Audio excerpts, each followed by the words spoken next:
mungkin masih banyak orang yang nyamain gitu ya. Ah, sayang sekali saudara-saudara. Katanya nggak tersedia, ini bisa. Ya, Kok pencet ya bang? coba aja pencet. Teman-teman pasti udah sering banget kan lihat-lihat video dari Mitsubishi Destinator. Dan kita sudah berkesempatan tes langsung nih si Mitsubishi Destinator yang tipe Ultimate. Dan seperti apa sih hasil atau data-data dari mobil ini, hasil pengetesan seperti apa, dan kita juga bakal cobain fitur-fitur yang tersembunyi di mobil ini. Langsung aja ya.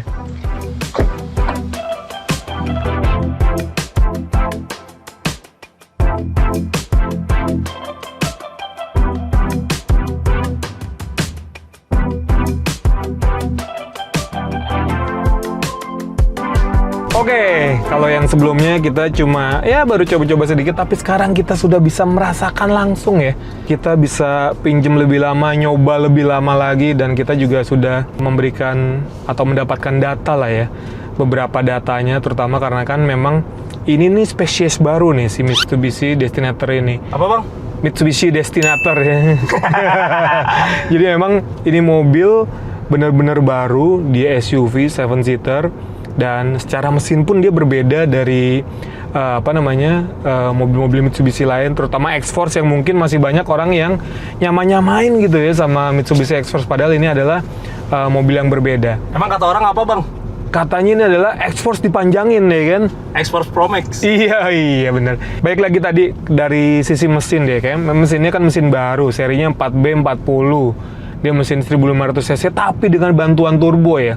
Jadi secara teknologi mesin 4B40 ini punya intercooler yang sedikit berbeda. Kalau biasanya kan orang berpendingin, mobil lain ya, itu berpendingin udara. Tapi kalau ini dia berpendingin air. Kelebihannya apa? Kelebihannya udara yang di spool sama si turbo itu, yang masuk ke throttle body itu jadi cepet dingin. Dan efeknya adalah performanya jadi lebih optimal. Ditambah lagi, ini nih, dia udah direct injection dan dual injektor ya. Jadi injektornya itu udah ada dua, langsung menyemprotkan di atas pistonnya. Jadi direct banget dan pembakaran jadi sempurna banget. Dan ya, kalau dari tenaga mesinnya itu kan ini 161 dk dengan torsi 250 Nm ya, dengan bantuan turbo tadi ya. Di sini kan memang juga ada mode berkendaranya banyak ya. Ini kalau kita ubah-ubah nih, misalnya ada normal, ada wet, ada gravel, ada mud, ada tarmac ya. Nah, ini tarmac ini nih. Ini biasanya digunakan kalau di mobil-mobil lain itu adalah mode sport ya. Tapi kalau di sini ada mode tarmac, sehingga nggak cuma dari respons si pedal akselerasinya aja, tapi banyak faktor tuh yang bikin si performa ini jadi lebih enak lagi. Bahkan di putaran bawahnya pun itu jadi lebih responsif ya, misalnya itu. Tuh. Enak banget ya. Wow. Bang, ada gejala turbo lag nih gak? Nah, itu dia. Biasanya kan kalau mobil-mobil berturbo ya, ada gejala lag-nya yang bikin mobil agak ketahan sedikit. Sekarang kita coba nih. Ini kita lari di sekitar 40 ya. Lari di 40, kita konstan, tiba-tiba kita injek pedal gas, misalnya mau balap mobil gitu. Tetap ada lag ya. Tetap ada lag, tapi itu wajar ya. Sebuah mobil berturbo ada lag-nya gitu kan. Tapi ya tinggal pinter-pinter kita aja sih menjaga RPM. Kita misalnya mau balap mobil gitu kan, RPM-nya agak ditinggiin sedikit, baru kita bisa balap supaya si turbonya itu dia udah mulai berkitir di sekitar 2000-an RPM lah.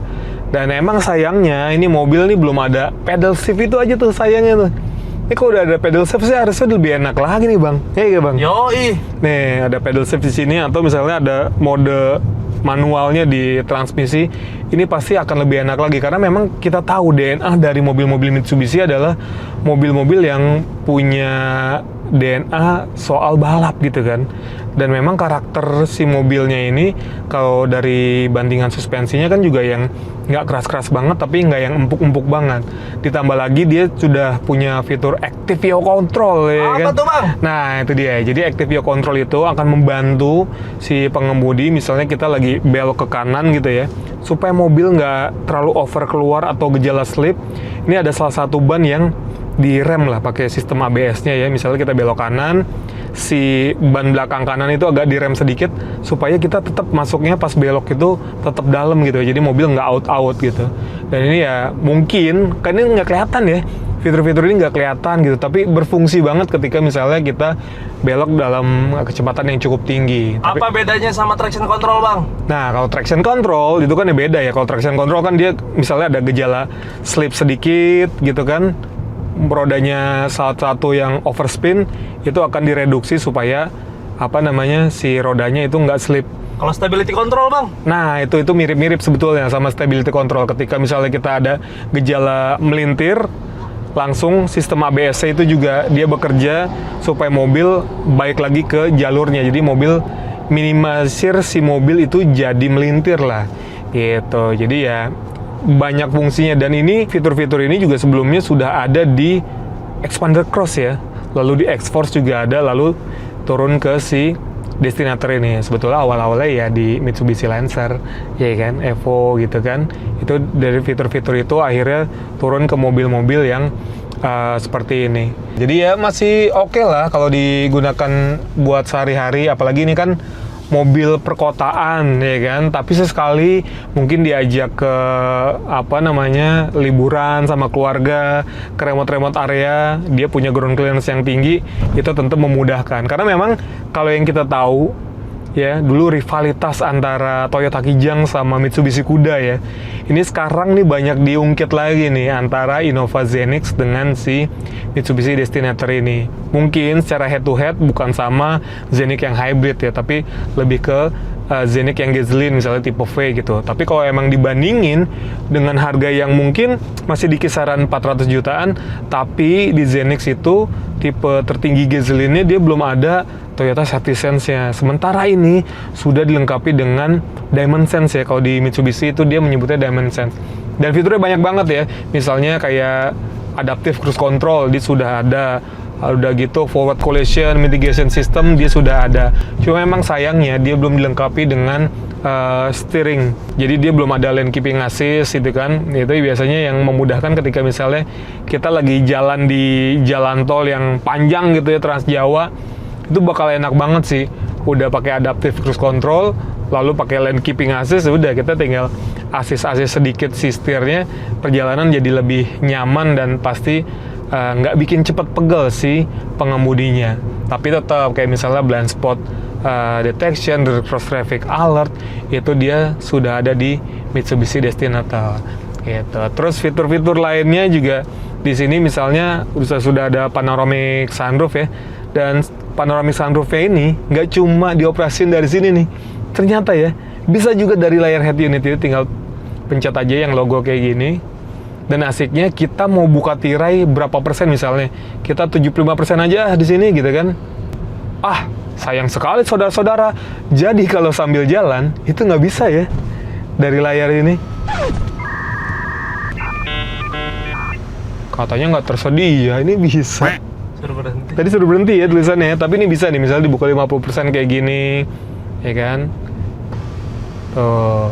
Ditutup lagi juga bisa ya kan. Jadi emang praktis saja. Sebetulnya sama aja sih, kalau mau lewat sini juga bisa gitu kan. Tapi dengan adanya tambahan layar di sini, kita bisa tahu tuh seberapa persen bukaan tirainya misalnya itu bisa diatur lewat si layar head unit ini. Tapi ini ngejawab semua kebutuhan. Nah, itu dia. Jadi bisa dibilang Mitsubishi Destinator itu bisa ngejawab semua kebutuhan mungkin orang-orang yang pengen fitur-fitur yang ada di mobilnya ya. Khususnya orang Indonesia kan gitu kan. Dia banyak pengen ya tuh fiturnya, misalnya harus ada panoramic sunroof gitu yang tadinya di X-Force gak ada, di sini disediain. Udah gitu pengen ada ADAS-nya, di sini juga ada meskipun belum lengkap ya. Udah gitu juga misalnya harus pakai aplikasi si mobilnya, di sini juga sebetulnya sudah ada ya. Bahkan di sini juga kalau kita terjadi sesuatu, mau ada kebutuhan khusus untuk manggil darurat, emergency, tinggal pencet aja di sini. Itu sudah ada tombol SOS, tinggal telepon ke customer service-nya. Kok pencet ya, Bang? Coba aja pencet. Gitu ya, coba ya. Kalau nggak dicoba nggak bakal tahu. Nah, langsung kan kita akan tersambung dengan customer service-nya. kita pengen tahu nih, beneran kesambung apa enggak ya kan? Nah, kesambung. Selamat siang, saya Anton, saya membantu dalam menangani kendala pada kendaraan destinator Anda. Halo. Saat ini kami terima sinyal. Ya, Bapak, dengan Bapak siapa kami saat ini? Saya dengan Aris, Mas Anto. Baik, Bapak, jika demikian, sekarang saya atur izin untuk mengakhiri percakapan ini. Ya, Terima kasih Bapak Aris telah menghubungi kami. Semoga Ya. Bapak menyenangkan. Selamat siang. selamat siang, terima kasih. Terima kasih kembali Bapak. Ya. Wih, ternyata beneran bisa ya. Jadi ini bukan cuma gimmick nih. Tombol SOS ini nggak cuma gimmick, dan sewaktu-waktu kita emang terjadi kendala atau keadaan darurat, benar-benar bisa ngebantu. Jadi ya top nih buat Mitsubishi, akhirnya ngejawab semua permintaan dari konsumen Indonesia.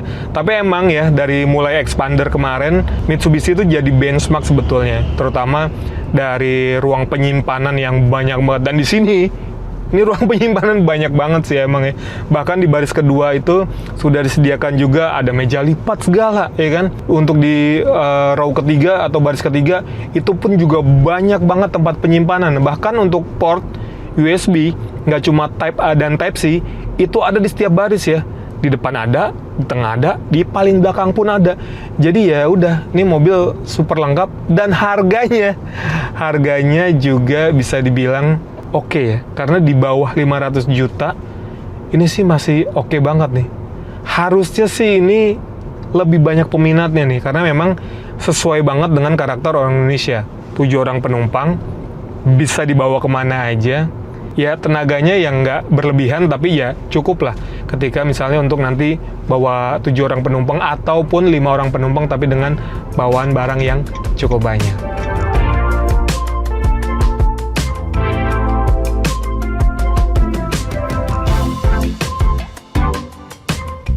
Nah, pastikan kalian penasaran nih sama konsumsi bahan bakarnya ya.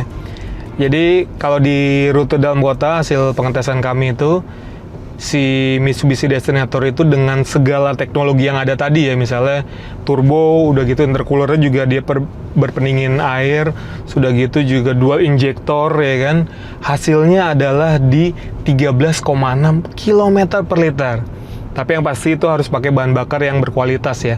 Misalnya kalau di sini kan memang RON-nya anjuran pabrikan adalah 95. Tapi bisa pakai minimum RON 90 kalau misal terpaksa banget. Tapi tadi kita juga udah coba pakai Pertamax Turbo dengan RON yang 98 agar memang secara performanya itu jadi lebih optimal gitu ya. Dan sekali lagi di Mitsubishi Destinator yang Ultimate ini ya, harganya itu 465 juta ya. Karena memang di atasnya Ultimate itu masih ada yang Ultimate Premium. Itu harga di sekitar 495, jadi beda 30 juta. Tapi kalau dibandingkan sama Innova Zenix yang tipe V ya, itu harganya sudah 474 tadi ya Bang ya? 474 gasolin. 474 itu yang V gasoline. Artinya secara fitur ya nggak lebih baik dari ini sih. Dia belum ada ADAS, belum ada panoramic sunroof, belum ada fitur tadi SOS yang udah kita coba gitu ya kan. Artinya secara harga, secara value, ini worth it banget sih si Mitsubishi Destinator ini. Apalagi ya mungkin kalau dari bantingan suspensi itu sama-sama sih oke lah. Cuma memang kekurangannya kalau di sini di jok baris ketiganya tetap ya nggak selega mungkin kalau dibandingkan sama Innova Zenix ya kan. Dan segitu aja teman-teman review dari saya untuk Mitsubishi Destinator ini ya. Mungkin ya kapan-kapan kita bakal komparasi kali ya. Kira-kira enaknya mama mobil apa nih si Mitsubishi Destinator ini?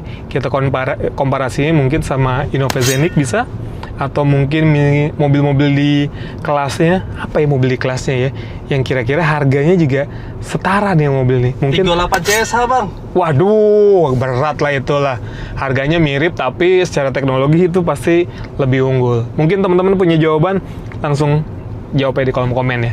Oke teman-teman, segitu dulu videonya. Terima kasih sudah menonton dan sampai jumpa di video-video selanjutnya. Terima kasih.